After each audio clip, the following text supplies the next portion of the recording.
thorns. No. Oh. No way. Actually getting away well.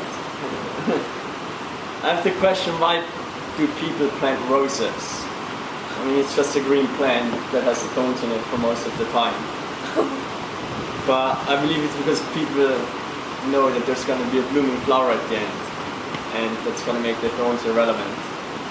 And that's also how I looked at my past 8 weeks here in Fiji, with just one big difference, that at the beginning when I got here I didn't know that the rose is going to bloom.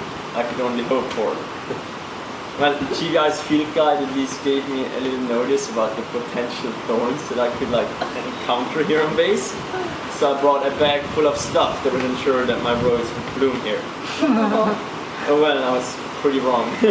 Because when I got here I realized that pretty much everything here was a thorn if you looked at it through our idealistic Western lenses.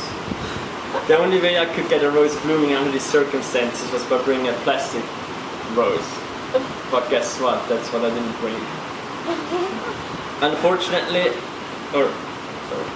so I wondered why seemingly every Fijian had a blooming rose, while I, who came prepared, completely failed at growing a rose.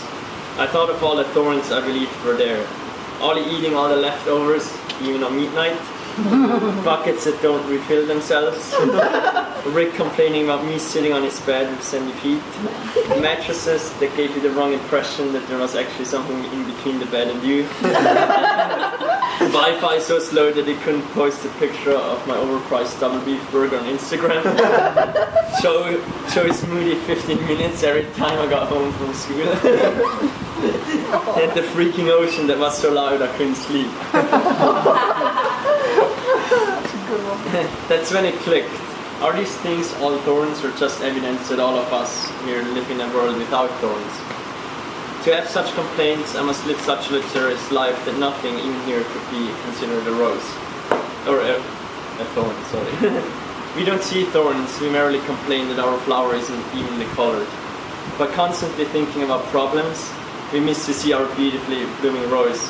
I had to come to Fiji to see that it only takes little to be satisfied with. 10-second dance parties with Jamie every day, weekly food hangovers with Sophie at village lunch, funny face contests with Ollie, father talks with Rick, getting drunk while cooking dinner with Joe, and Coke and cake time at Lowe's. And last but not least, just simply a good talk with anyone who had a couple of minutes to spare. We're often too busy looking for thorns that we forget to be happy.